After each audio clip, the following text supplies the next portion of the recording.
members of the media, yes, thank you very much for joining us this afternoon. I know it has been a very long time, a few months since you have heard from the AFC. But as I said in our correspondence, we are here, we are alive, and we are kicking, although we've been doing that quietly as we do go through our process of internal rebuilding, reflection, and getting ready for the future. I'm happy this afternoon to welcome our three presenters. I have with us today Jaipal Sharma, who will raise concerns on the cost of living. I also have with us this afternoon Dr. Vince Adams, who, as you can imagine, being a main authority on oil and gas in Guyana, has several issues and concerns to report on since we last met officially. And least but not last, chairman of the Alliance for Change and current leader of the Alliance for Change, David Patterson, who will address, of course, the upcoming possibility of local government elections and other issues. So as we move forward, can I ask Jaipal Sharma to start with his presentation? Thank you, Kathy, and members of the panel, media. Forgive me if I don't sound clear. Maybe some dengue, or there's a bit of COVID variant circulated, so we have to be careful. So, cost of living is no stranger to Guyana. Cost of living situation, high cost, price, food at the market. This is the everyday situation if you fall within that 58% of the people living below the poverty line. And that's the situation in Guyana. But there's some terminology that probably is not being used or ever used by the media or by the political arena. And this is the situation that we're faced in right here. So Guyana is currently experiencing significant agflation. Agflation is the term that what we're experiencing. And we should understand what's agflation. And agflation basically is where the price of food far outstretch what the government's projecting as the inflation in the country, which is the standard inflation. But this agflation is causing, as you know, cost of living crisis. And the cost of living crisis that we are facing is affecting every single Guyanese, as I said. Maybe if you are a minister of government or contracted, it would not affect you. But we are experiencing a cost of living crisis. And the cost of living crisis is pushing what I would term cheapflation. And the next terminology here, cheapflation. And cheapflation is basically where the price of the cheap items are now expensive. The cheap items are raising far faster than the imported items or the expensive items. And we could relate to that in Guyana terminology. And so we have the case of the cheapflation situation. But what all of this is causing, Kathy, and the viewers, is that the situation is causing a decline in purchasing power, where food prices are rising faster than the wages and salary that is presently prevailing.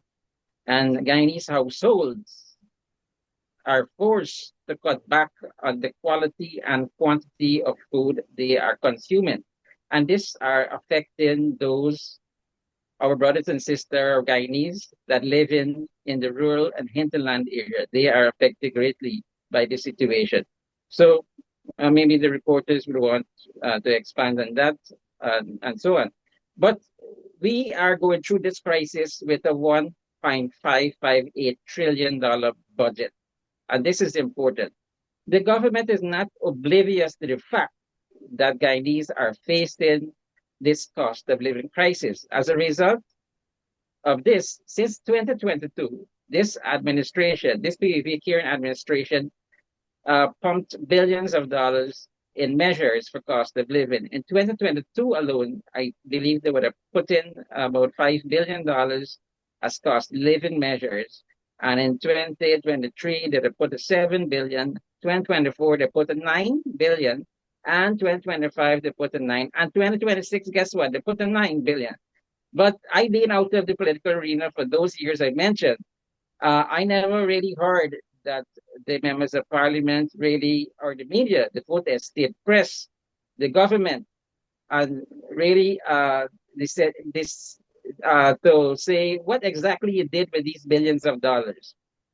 Disaggregated for us. How did you spend it? The government in the budget clearly say we're going to spend it on measures that will benefit those that they need. I don't know where this money went. I don't know if Kathy, you or David know where this money went, but we need to ask the government where these figures that I mentioned went, where they went into. So this important that this budget 2026 have a 9 billion, and I don't know what is the targeted approach that is being applied. But we need to know this from the government. We need this $9 billion to be put into the economy immediately. In addition, the budget have in it a 29.339 billion sitting there. Underline item, I think is 6 to 1, 4 to 1. And here again, we asking the various unions, public service union, Guyana Teachers Union, to ensure that they have the dialogue with the government to ensure that that the public servants and the teachers get at least a 25% increase immediately. We have the long outstanding cash grant, and now we have to wait for some portal to be set up and to be put online and things of that nature, so a person could update the personal information like banking information and so on, so they could get the money into the bank. But this is money sitting there in this 1.55 trillion, whilst Guyanese are punishing, they're starving, basically. So if you part this 58% of the people that living below the poverty line, you could understand the impact that the Guyanese are facing. Not easy. I go to the market every day or every other day. The reason why is because I live close by the market, and two is because also I hope to get a deal that I won't go and purchase groceries or greens or vegetables or fruits on a daily on a weekly basis. So every day I hope that I get a chance to get something cheaper, that some vendor would sell an item cheaper. And that is how I pass it. But people without transportation or without that availability of a closeness to the market, they will have to go and purchase on a weekly basis. And so when they purchase on a weekly basis, whatever the vendor is selling at that point in time, if all the prices are very high at that point in time, they pay the higher prices. And this is alarming. This is distressing, especially to the most vulnerable of women, the single parents, the elderly. So, this is a situation that we're having here. And what is compounding this inflation? The government is not taking responsibility. It's because of their spending pattern. They have a very large budget, and in the capital expenditure alone, there is 779.6 billion to be expended in capital.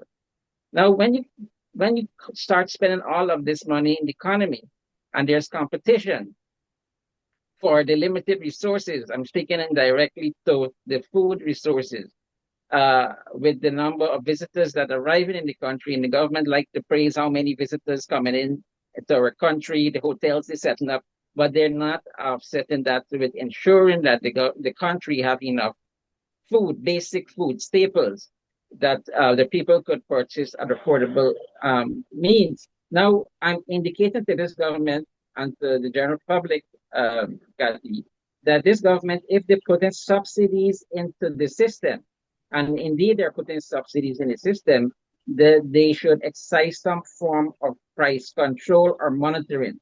Now, I don't support price control, but I support monitoring mechanism. And so they must ensure that when they put these subsidies out there, that consumers are getting the reduction in the cost of the food items. And I believe this government is not doing that.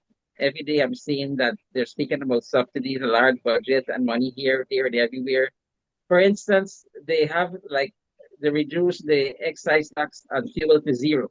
And this was something that it did, and it's commendable for many years. They reduced it to cushion the fluctuation of fuel prices and not to pass on the heavy cost of the electricity bill and fuel to the general public. This is commendable. But again, because of lack of monitoring or their hindsight, now they would say a zero rated excise tax and fuel alone is putting $100 billion in the pocket of every Guyanese. This is not true because every Guyanese don't purchase a gallon of fuel or a diesel or gasoline. Not every Guyanese has purchased that. But this government would say that every Guyanese, if they purchase a gallon of fuel, they save $500. They save $500. This is not true. So if you put $100 billion there, if the government is losing $100 billion because they reduced the excise tax and fuel, it's not benefiting every single Guyanese. And this is the problem, Kathy. So why the government don't say, look, I'm going to give and now they have our bank accounts or they will be having our bank account shortly. Why they don't say they're going to put $200,000 in everybody's bank account to cushion the cost of living? Why they don't say we're going to credit your GPL bill with the next $200,000 across the board? Now, if you're going to subsidize GPL and GPL expenditure, and you're saying you're going to keep it low with the pre-pandemic levels, this is commendable. But here again, if a person, the electricity bill, like some of the ministers, 500,000, 600,000 a month, their subsidies is much more than my electricity bill, which is only about $8,000 a month. But if you put 200,000 to my electricity bill, I don't have to pay electricity bill for the entire year. And this is how we need to look at how the government is utilizing subsidies because it only benefiting friends and families and the business community. It is not benefiting ordinary people. But thank you, Kathy. I don't want to take up much of your time, but this is the effects of the crisis that we are living in right now. Paul Sharma, thank you very much. Cost of living is the number one concern of the Alliance for Change. And I would say concern number 1A or 2 is certainly the management of our oil and gas industry. And I would like to ask Dr. Vince Adams to make his presentation. Dr. Adams. Thanks, Kathy, and welcome to our wonderful media and listeners. Kathy and listeners, I guess since we've been off the air for a little while, these folks, the government and Exxon, they've been getting busy with announcements, and it's been tough to keep up, especially over the last several few or a couple of weeks with the announcement, some of the most egregious and disrespectful announcements that have been coming out of the government and Exxon. Right at the top was, I think it was on the 17th of this month, which was just about a week ago, Minister Barrett announced that the government and Exxon has agreed on an export to settle the 214 million US dollars audit dispute. And we recall what that fiasco was about, the audit that was conducted in 2021, which is 5 years ago. And now we're hearing after they've pussyfooted for what, 5 years now, we're suddenly hearing that they're gonna be Exxon and the government are going to be selecting an export to make that decision. One person. Well, I don't think anybody has to guess who is going to be that type of the kind of export that they're going to be picking. And let us not forget that this thing would not have even come to light. This $214 million that was overcharged to the project that went into Exxon's account, and we hadn't seen anything, and it would not have even come to light had it not been leaked. And then they decided to, rather than the government accepting blame for it, they decided to scapegoat an employee. And they changed the definition of a scapegoating because from reports, this guy, as far as I know, he's back in the saddle. So he's back in his job and maybe even gotten a promotion. But from the reports, he's also been rewarded with a graduate scholarship. So anyway, so they decided now that they're gonna come and befuddle the folks. This is nothing but a slick move to avoid arbitration, which they know that they will lose. and to quietly cut a deal between the $214 million US. And if you recall, Exxon countered to that $240 million with $3 million. 214 to 3. So it's going to be somewhere between them. That's their intention. So the AFC is calling for the opposition to also, at least one member of the opposition, to also be involved in selecting of this export because nobody trusts the government. So if they want to save face and to allay any fears of suspicion, they need to involve also the opposition, which is part of the constitutional oversight of oil and gas and everything else in the country. In addition, we are asking or requesting that this export, whoever this export is, whichever export is selected by Exxon, the government, and including the opposition, that this expert also looked at the process of doing these audits because there's a serious flaw here when you've got all of this money being charged and transferred to Exxon and then you find out about it afterward. Even the two audits that are outstanding right now that have been done, but they're hiding the reports. Nobody is seeing the reports based on preliminary reports that you're getting. Those are having the same issues where money has been overcharged and kept in Exxon's books.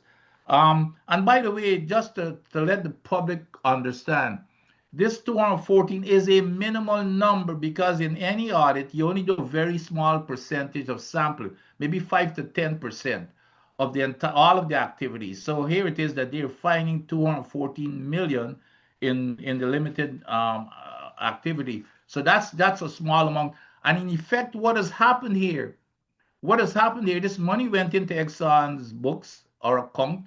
So the government of Guyana has given Exxon $107 million tax-free dollars. Um, that was our share.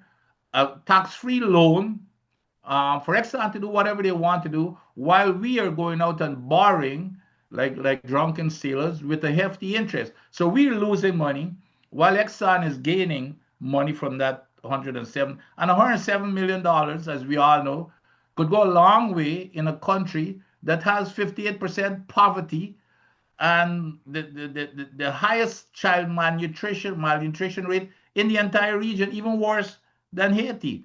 Um, so we're calling upon them. Those are the two things for the opposition to get involved. The other thing that came, the other thing that we've been talking about for since we've been having these press conferences was Exxon. It was in the headlines a few days ago that Exxon is seeking government approval to ramp up production on the Ford project, which is the Yellowtail project. The Yellowtail project, and this year they've ramped up production, by the way, they've already ramped up production on the Yellowtail. They've ramped up production above, this is key, they have ramped up production on all four of the operating projects above what is required by the EIA, the Environmental Impact Assessment, which is the law, which means that they are illegally producing above the safe operating limit. They so now they've done that on three, and they're doing it here now, and they want to do it on the fourth, and and we know that this here is just a smoke screen to be saying that they're asking for approval. There's nobody on our side who's going to be able to analyze. So it's laughable. It's laughable when I hear that the government they say, well, the EPA and the Ministry of Natural Resources are carefully examining the plans before increase of course. Now, who I would like for them to name who on these staff knows anything about what Exxon provides to them in oil and gas, because as you recall, they canceled all of our programs for building success. And then, of course, the Rutledge is coming up with all these mumbo jumbo nonsense to confuse folks about it.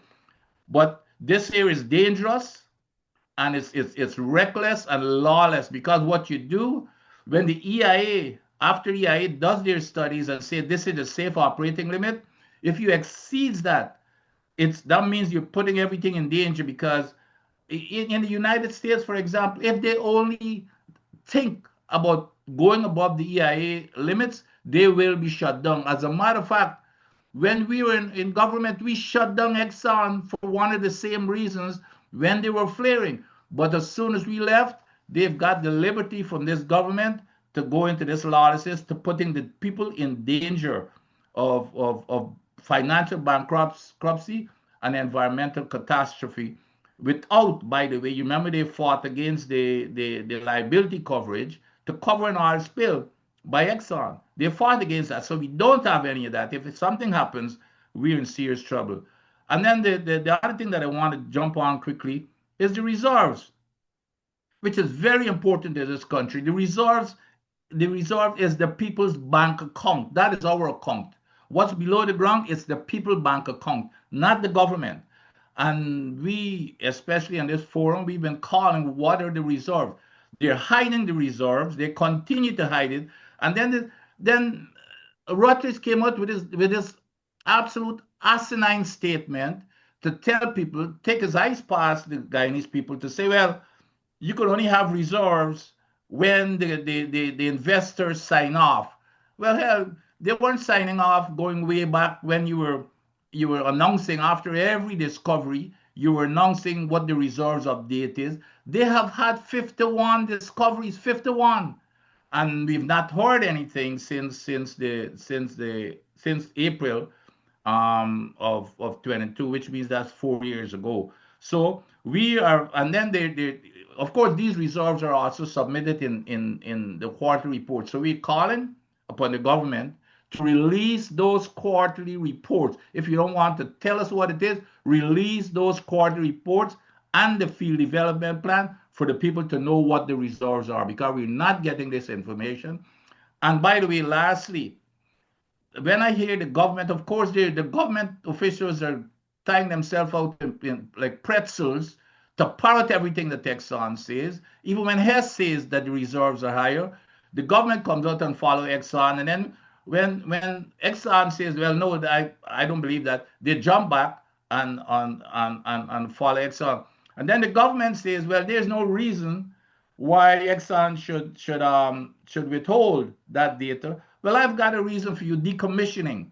The money, the billions that they've already started withholding, is directly attached to the decommissioning cost that they're withholding, the billions, because it says that the lower the lower the reserves is, the more money they can withhold from the as far as recoverable costs. So once again, the AFC is calling for the immediately release of all of the quarter reports that contains not only the reserves but all the financial data. We're calling for an immediate release. There's nothing proprietary about it. So don't come back with this nonsense of proprietary. So thanks, Kathy. Thank you very much, Dr. Vince Adams, for your update.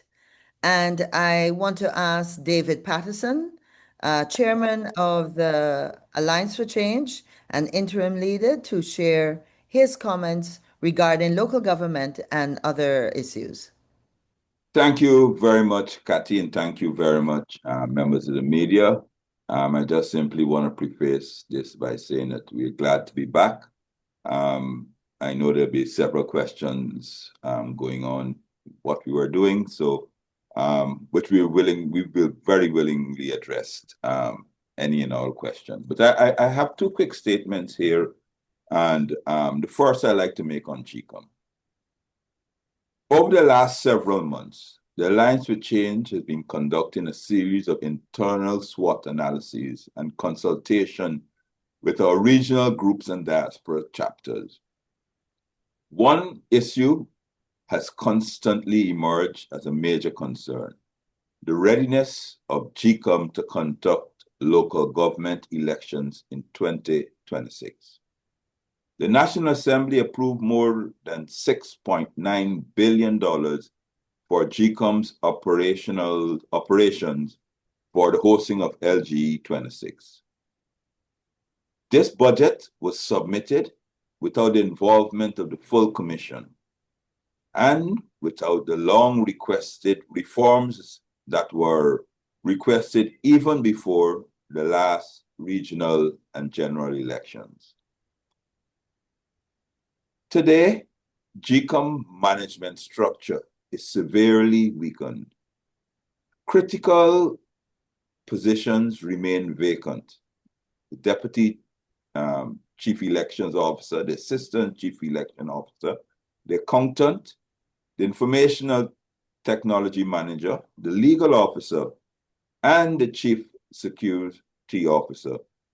These are not optional roles. They are the core of election administration. 6 of the 9 senior administrative roles at GCOM are currently vacant. Any attempt to run an election without them is reckless and dangerous. To make matters worse, the full commission has not met since September the 7th, 2025. That means nothing required for the local government election can be lawfully approved.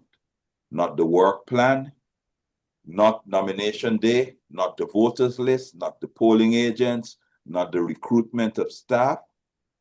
GCOM at the moment is operating without oversight, without authority, without legitimacy. If GCOM attempts to conduct 2026 local government election in this status, local government election 2026 will be compromised before they begin. The AFC demands the immediate reconvening of the local government, of the full commission, the urgent advertising and placement of all critical agencies, and an end to all unilateral administrative changes. I would like to thank you. I'd like to quickly address, Cathy, another one of our pet peeves, the Gas to Shore project. The Alliance for Change today is sounding the alarm for the long delay, escalating costs, and deepening uncertainty surrounding the government's Gas to Shore project. What was sold to the nation as a fast-track, cost-effective solution to our to lower electricity prices now become a project defined by shifting timelines, ballooning budgets, and a complete absence of transparency. When it was first announced to the public in 2021, the public was told that the Gas to Shore project will cost approximately $900 million and will be completed by the end of 2024. Today, these projections have collapsed. The pipeline cost alone has risen beyond the initial estimates. The power plant and the NGL facilities have experienced repeated delays and cost escalation. The transmission and distribution upgrade, essential for delivering the promised cheap electricity, remain behind schedule and underfunded.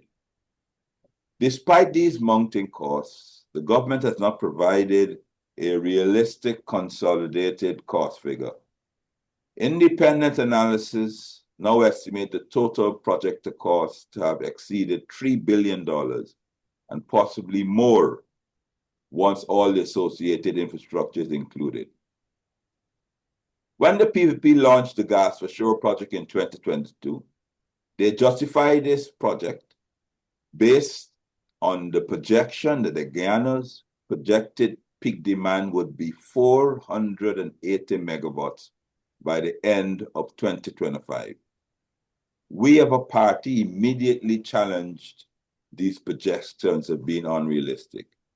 Ladies and gentlemen, between 2020, when the PPP has returned to office, and 2026, to date, yesterday, the highest peak demand by the DBIS has been 220 megawatts. Our current peak demand as of yesterday is 200 megawatts. This is almost 60% below what the PPP projected and used to justify the Gas to Shore project at the costs they have. We note that the government has launched another bid for a second Gas to Shore project, as well as they've indicated that the ill-fated Amila Hydro project is back on stream. Once again, we are questioning the studies supporting these projects. We acknowledge that as a country, we should be planning to stay ahead of our electricity demands.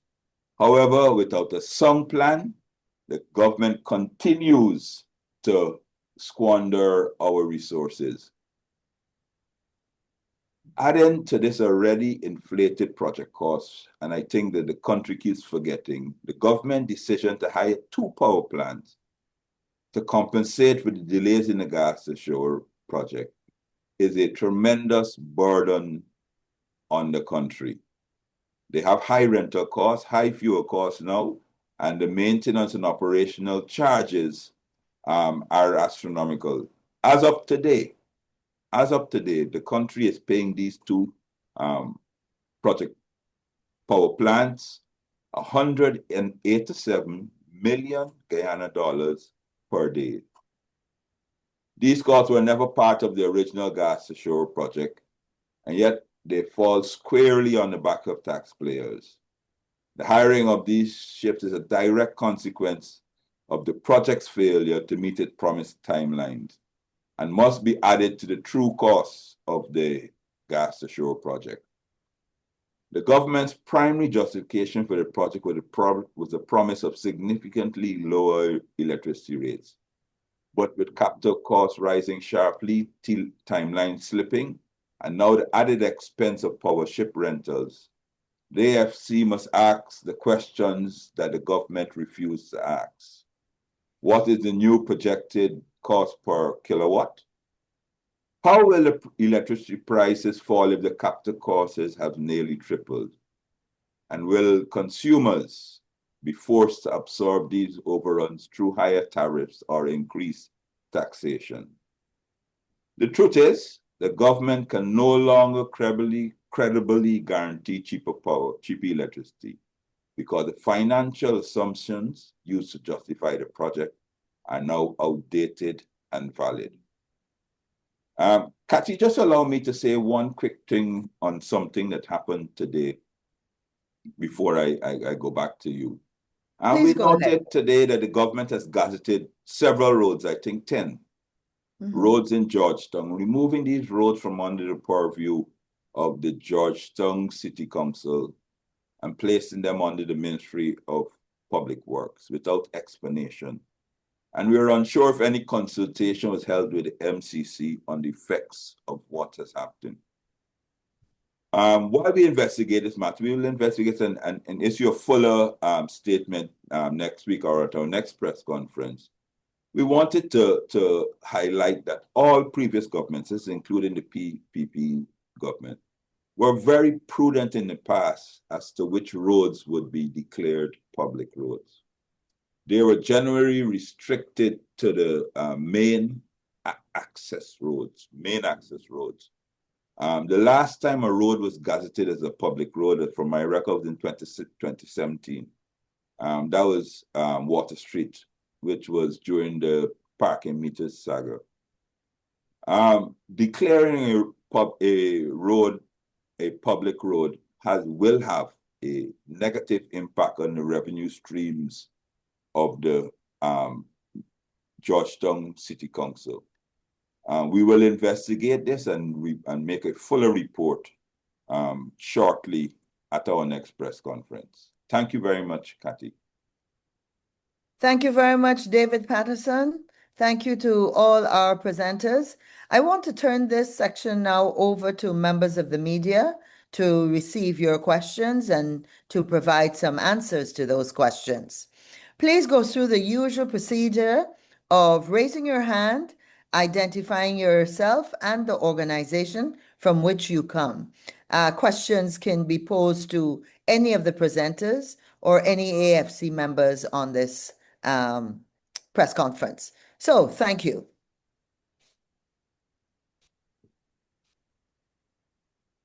Mr. Sharma, Delhi Shabral Damarawi. Sir, can you say what is in your estimation, the current level of food inflation? Thank you for the question. I will say that it's around maybe 8 to 9% in relation to food inflation. But you must note that the government is projecting a inflation of 2.5% in the 2026 budget.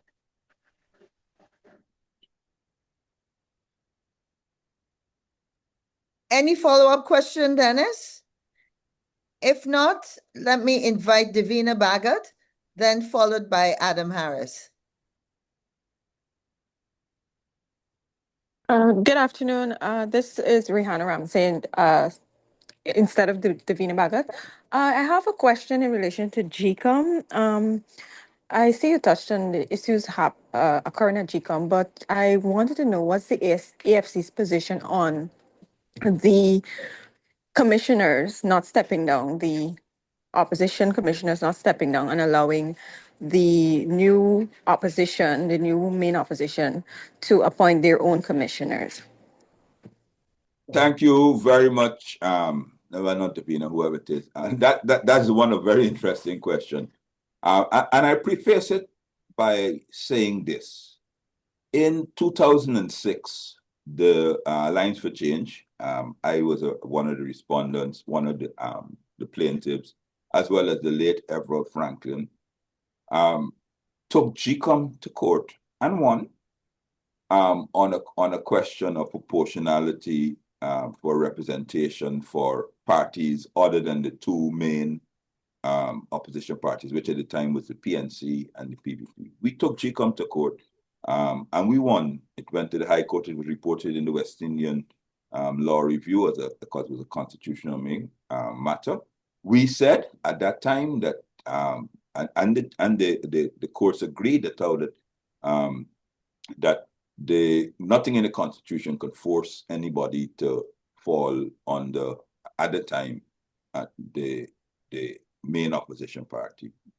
At that time, GCOM never complied. The two main parties, which was at the time PNC and PP, what they did is change the laws of Guyana and they put every single aspect to do with GCOM under the leader of the opposition after consultation with the members of parliament. And we have, Alliance for Change have been fighting since 2006, all the way up to, we've always been fighting that as a member of the parliament, we should have representation in GCOM, so that, that GCOM could be reflective of the composition of parliament.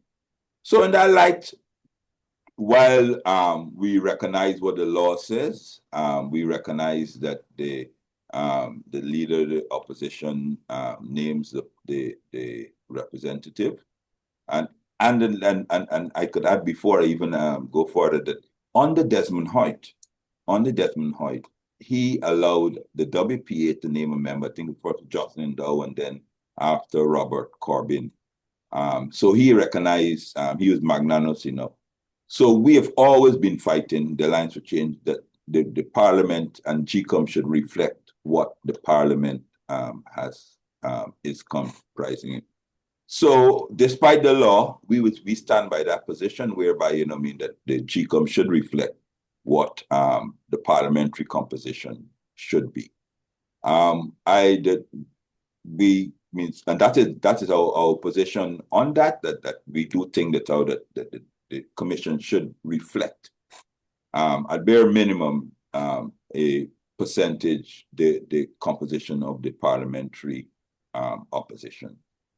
A follow-up, please, Mr. Patterson. How do you see that being operationalized? Yes, how do you see that being operationalized in the current instance? Well, that of course, as I said, has been a battle the Alliance for Change has been fighting for since our inception, the operationalization of it. As I said, that they changed the laws, which states that the leader of the opposition, on consultation, but the decision was his own.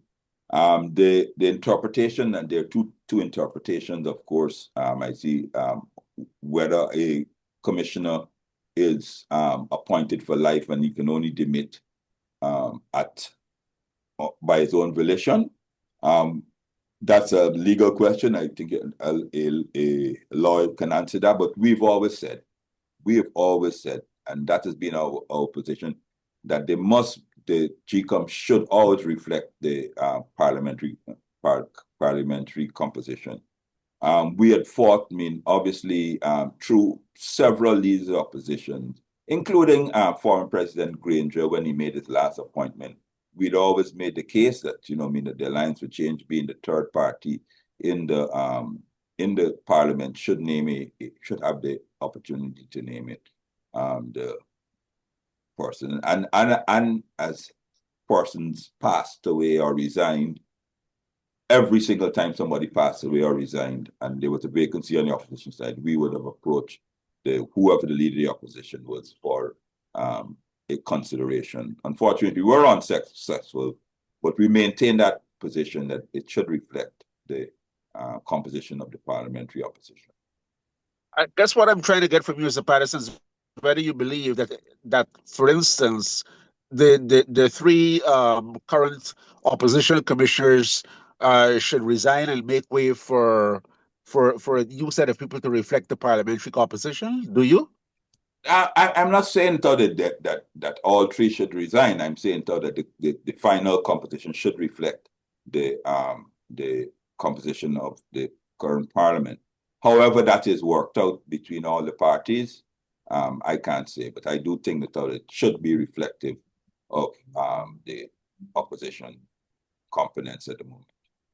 Thank you, David. That's some very important background information that I think many people would have forgotten. I'd like to go to Adam Harris, and after Adam, we have Gerald Bryan with his question. Ms. Hughes, I didn't get an opportunity to ask my question. I Who still have am my I? hand up. Who? Davina. Oh, well, Davina, I think one of your colleagues came in, but so that's why we took that question. Let me get to Adam and No worries, Jara, Davina, we'll get to you. and then I'll come back to you. Okay. I thought they'd forgotten to pull the hand down, actually. Okay, Adam. Yes, good afternoon, everybody. I want to ask a question on the gas to energy project. I don't know what is happening at Wales. It's obvious that the government hasn't approached Parliament on anything pertaining to the Wales gas to energy project. Now I hear about this second project. Was there an approach to Parliament for funding for this, and was that funding contained in the 2026 budget? And if so, what was the sum appropriated for the second gas to energy project? Adam, the sum what was appropriated was for the studies and the experts. They set out since 2025 and they continue in 2026 that they were hiring experts to assess the tenders that came in. I'm unaware that if any amount of money was requested for the construction of the gas to shore project. But I could say this, Adam, look, this government has scant regard for Parliament. The Prime Minister himself,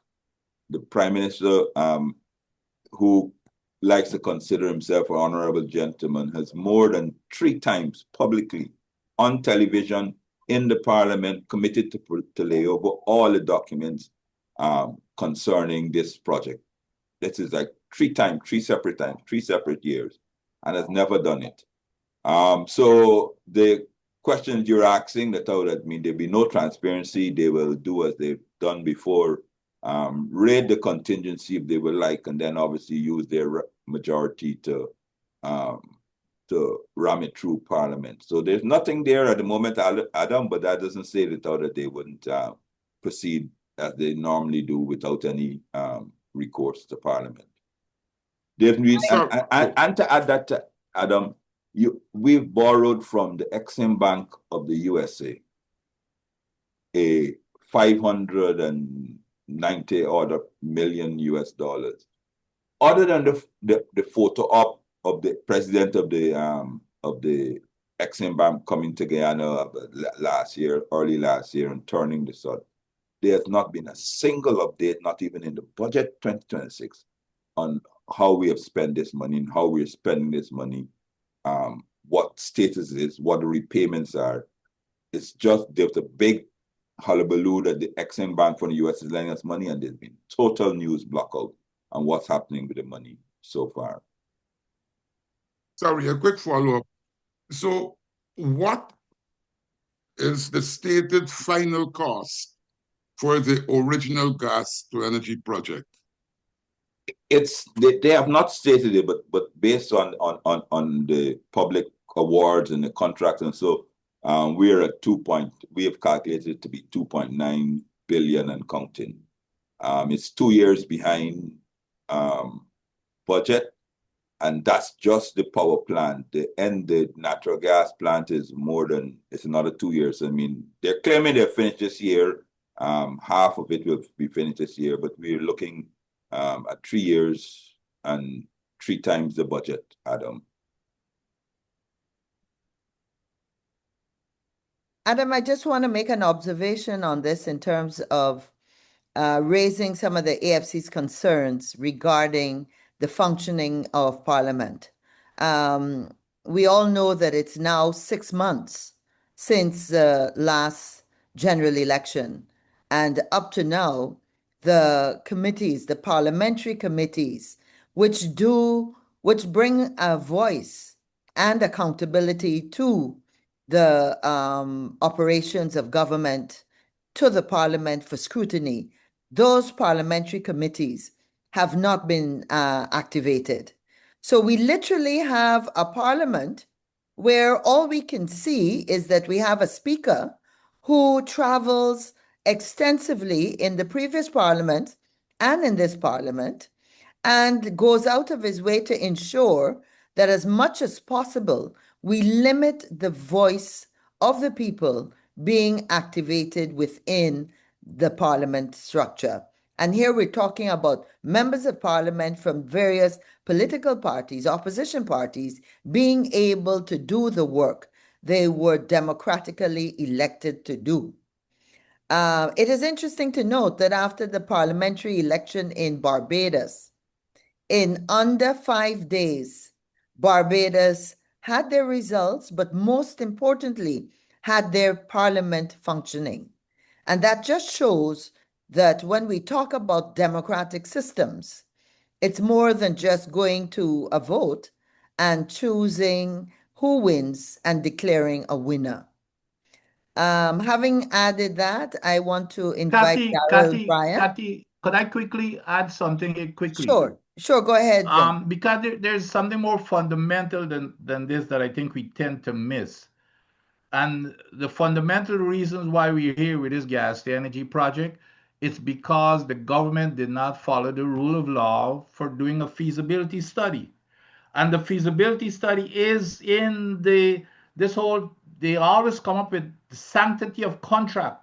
At clause number 12 in this contract, this sanctified contract or conveniently sanctified contract, clause number 12 clearly states that any use of the gas from that offshore project must be accompanied by or determined by a feasibility study. Clear. They didn't do that. That is why we end up here. A feasibility study would have identified the issues that we're having, such as the bad foundation, and it would have identified a process for project management and everything. And that was not done. That is the fundamental problem here. But it is the habitual behavior or the chronic behavior of this government not to do any planning whatsoever. You cannot run a country or do projects without planning. That is why I think I can't remember the international organization that says we're losing 40%. We're wasting 40% of the billions on these projects.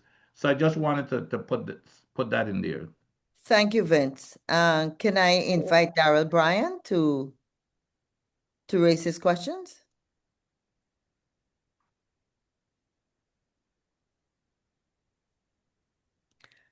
Darrell, are you there?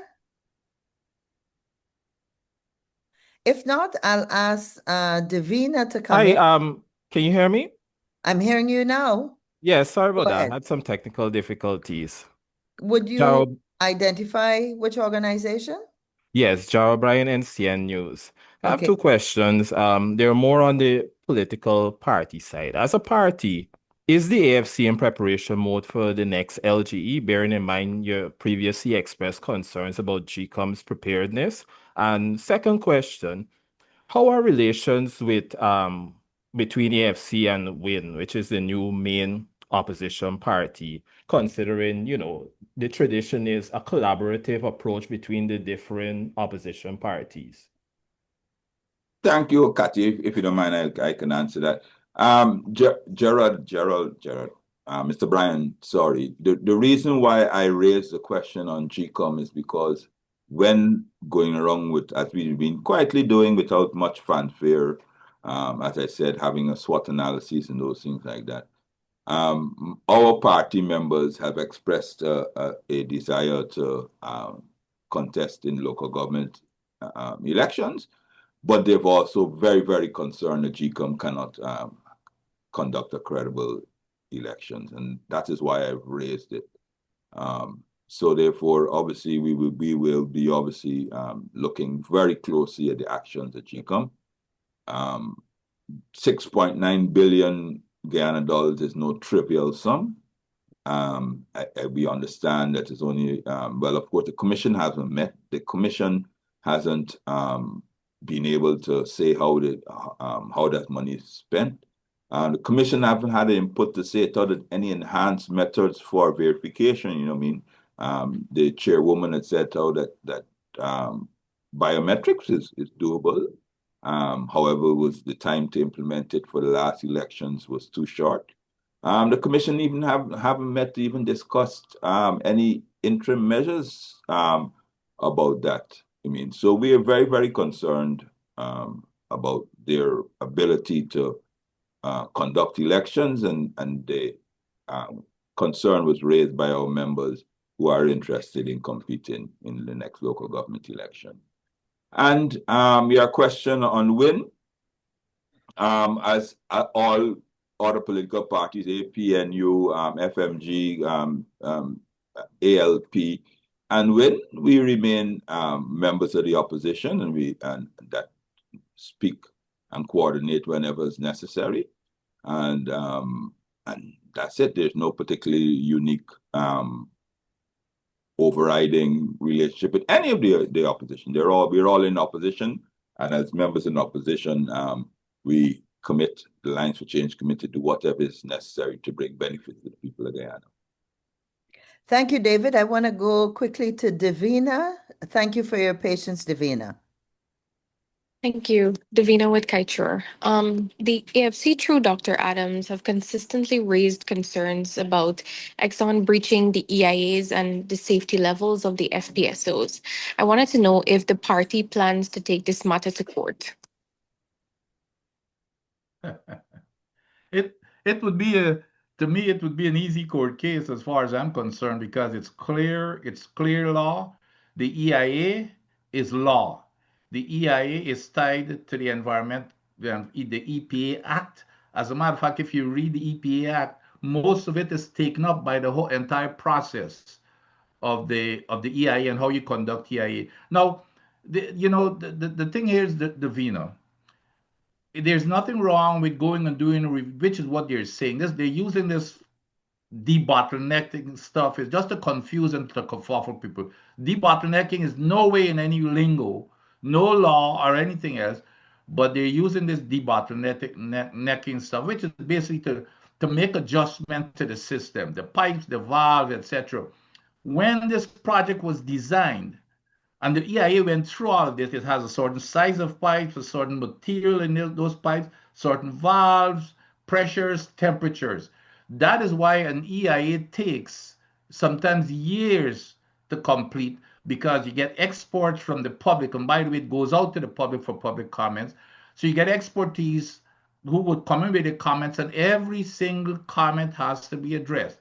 So when you're finished with that EIA, you just can't go willy-nilly and decides that you're going to change the safety limit That's what an EIA does. It sets the safety envelope. So when you go outside of that safety envelope, that is breaching the law. Everything should have been done before. Now, if you want to change anything, you have got to go change the law, which is going through the process of changing the EIA. But they don't want to do that because it's going to take time and it's greed and everything else. They want to pump as fast as possible. If you want up the rate, fine, go through the system. It's very similar. Let's say you have a road, and the road is a bad road. It's an old road. You have a certain speed limit of 50 miles an hour, and then you decide to build a highway in place of that road, and you raise it to 80 miles an hour. But you have to change the law for that now to becomes law from 50 to 80. They just want to say, well, Exxon has done this debottlenecking foolishness, and then they're trying to think that insult our intelligence by saying, well, the EPA and the MNR have conducted studies. Well, who I want to know who at the EPA or the MNR knows anything about oil and gas to do that kind of a study. I know there's not a single person at the EPA that I run, not a single person who's had even 1 minute of training in oil and gas. So I would like for them to say who are those people who are reviewing what Exxon presents to them. It's a farce. Exxon presented to them and they rubber stamp it, and the nation and the Caribbean, by the way, is left in jeopardy because if there's a spill, if there's a spill by breaking the law, there's no full liability coverage, and Exxon is free to go. EMGL does not have any assets to cover anything. So we left in bankruptcy, Guyana and the Caribbean, and environmental catastrophe. And everybody walked, and we would be spending every dime that, ironically, we'd be spending every dime that we've collected and more to clean up the mess. That's what we're in. But that still doesn't answer my question. Given your convictions, is this something you're willing to take to court? Davina, I'll leave it to the chair. let me bring a different perspective. Every country runs on laws. We expect the citizens of Guyana to uphold the law. We expect we expect political parties, groups, international organizations, national organizations, and most importantly, the government of Guyana. We expect them all to uphold the law. And let me add, I'm glad And that Kathy said therefore, that. Kathy, yeah, and quickly. therefore, why Oh, would we accept? Sorry, therefore, why would we expect or accept the government not following the laws of this country? But Kathy, they were following the law when APNU was in office. They were complying fully with the EIA. As a matter of fact, on the Lisa 1, the Lisa 1 says in the EIA, this is what you normally do. You normally leave a factor, a window of safety. In Lisa 1, for example, it says that the safe operating limit shall be 120,000 barrels per day. It also said that the operating limit shall be 100,000 barrels per day, which is a normal thing. You normally set it back about 20%, so you don't even get close to the safe operating. And that's what they were operating under APNU. They were doing everything under APNU, and then when APNU left, they started just getting lawless, and this government is allowing it to happen. If the Alliance for Change had an adequate resource of financial support, I am convinced that we would be going to the courts for all the injustices that we see that this government is meting out to the people of Guyana. Unfortunately, we do not have the range of financial resources, but I hope, and I would say that we would be willing to put it on our agenda. And since it is a national issue, maybe we can get companies, individuals that will volunteer to work with the Alliance for Change to take this matter to the courts. I think that might help to bring a different perspective to your question. Any I, other yeah, questions? Yes, Sorry. go ahead, Adam. An observation before the question. Matters have been taken to court. Dr. Terence Campbell took the Natural Resource Fund issue to court. Um, the case is finished, and it has been months. The decision is not being handed down. Vincent Alexander got what appeared to be a favorable decision of the court. The decision is not being handed down. And in Vincent's case, 2 years have passed. So I don't know if going to the court is going to make any difference. But my question has to do with the same ExxonMobil thing. Now, I noticed, as Mr. Adams said, a lot of statements by ExxonMobil. And I noticed that when they had the energy conference, for example, people known to be in the opposition were not invited to the conference. Mr. Adams, sir, are you familiar with some of the conclusions that came out of the energy conference?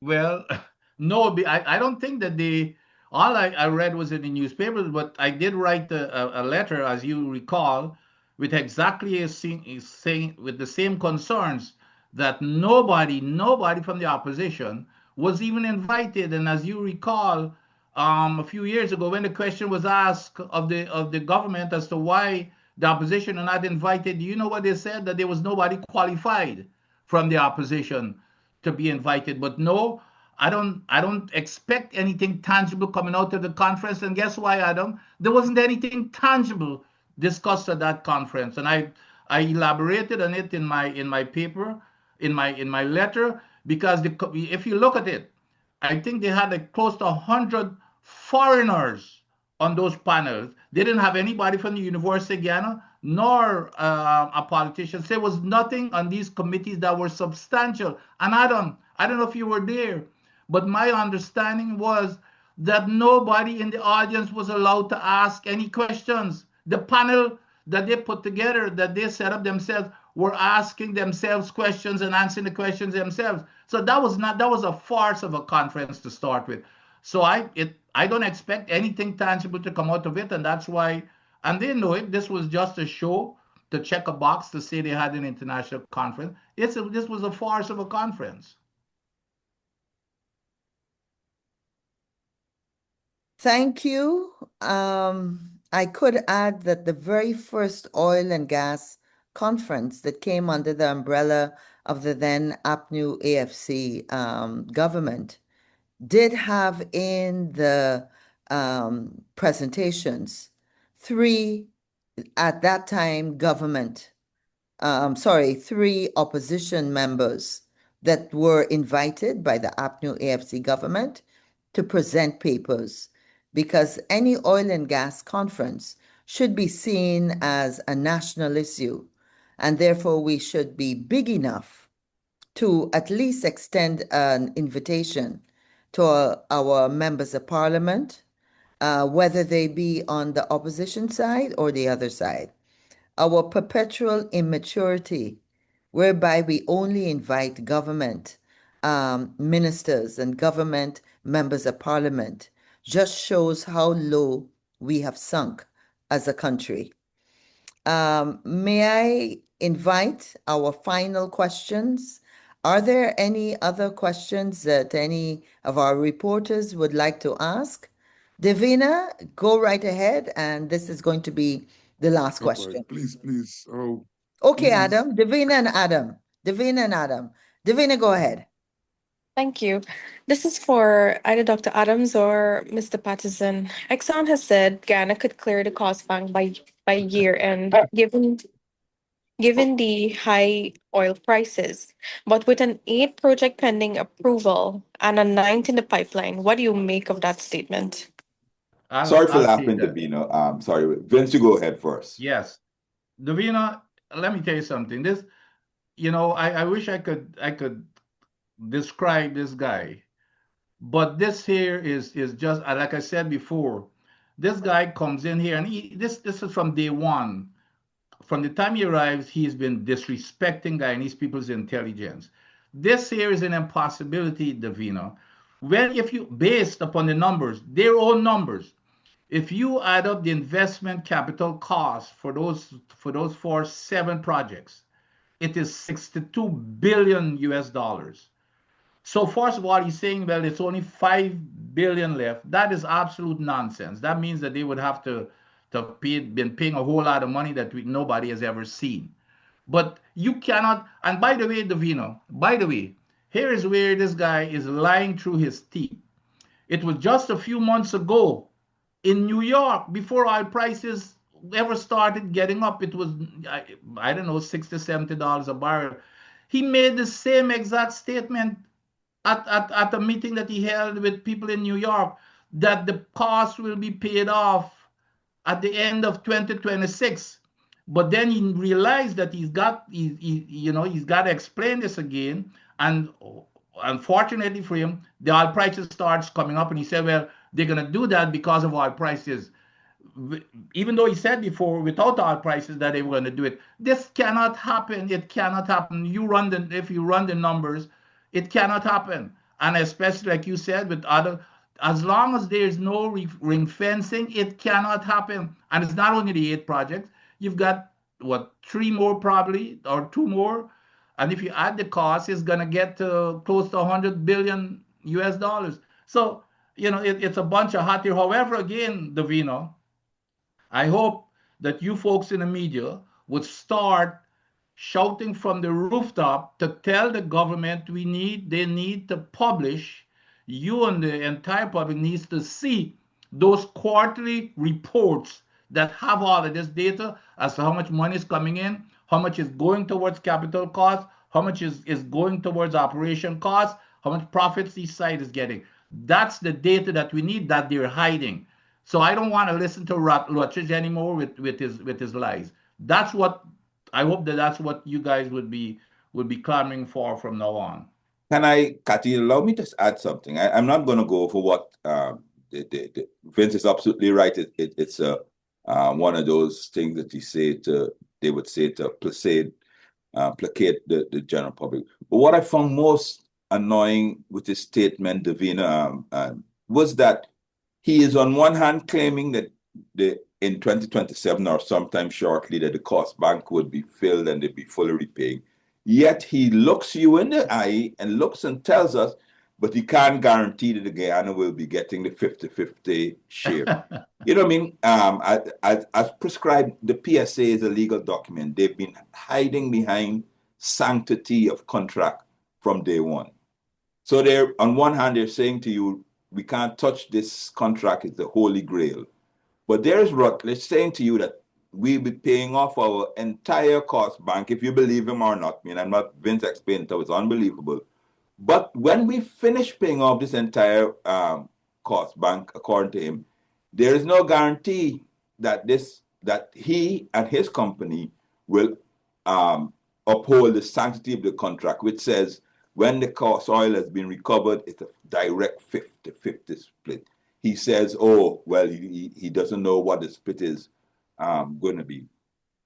I suspect, and we at Alliance for Change suspect, that the government and Exxon will come to the public and say, and try to adjust the formula, adjust the PSA formula, just to keep the public disquiet down.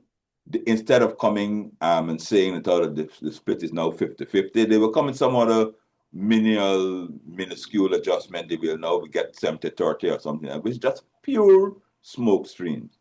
And what I would hope the media would ask Mr. Rutledge next time he comes and he speaks, if they so believe in the sanctity of contract, which says when the cost oil is fully recovered, forget if we agree with him or not, that the split should be 50-50.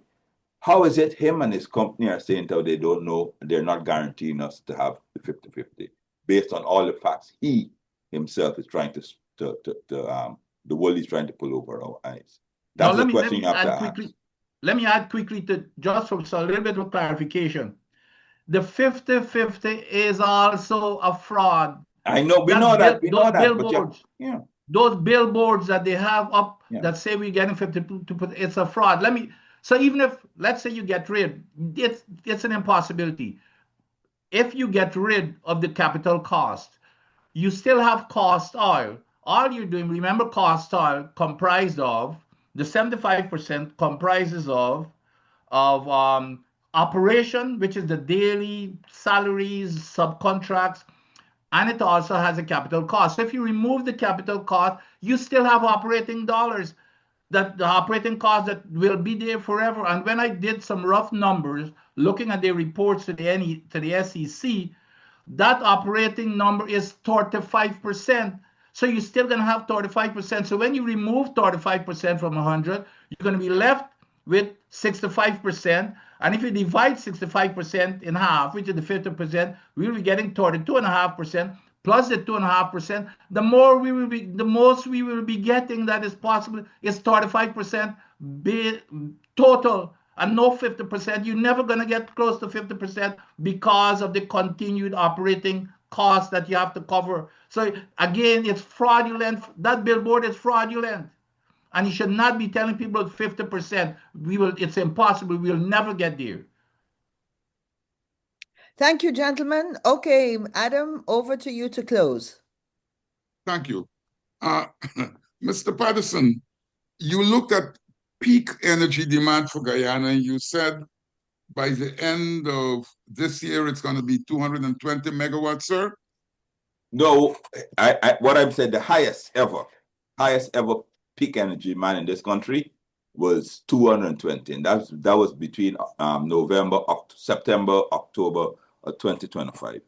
What I'm saying is that if you go to any one of the government's documents to tell you that justify the gas assurance and all this expenditure, they have projected in writing. Now I'm not making this up, that the peak demand of Guyana would have been because of Guyana's being the fastest growing economy in the world and etc. Blah blah blah. Everybody's coming to Guyana. They said to us in 2021 that at the end of 2025, our electricity demand would have been 480 megawatts. And that is why they have to spend the billions upon billions immediately on the gas ashore project. Right now, so it's obvious that either one, Adam, people didn't like Guyana like they're saying that everybody didn't want to come, or two, that they were just lying out to their teeth just to justify the gas ashore project, because it's right now the highest. Yesterday, the peak demand was 200 megawatts. I confirmed that. The highest was 220 during the heat wave last year, October. So everything that they tell us, every single thing that they do is based on a lie. And then they're pathological liars. Thank you very much. Thank you very much to, first of all, our reporters for joining us this afternoon, for all your questions. And we continue to applaud the work that our reporters do in trying to ensure transparency and the sharing of information in Guyana. I also want to thank, most importantly, also our presenters today, Jai Paul Sharma, David Patterson, and Vince Adams. And with that, let me wish you all a safe weekend and take care until we meet again.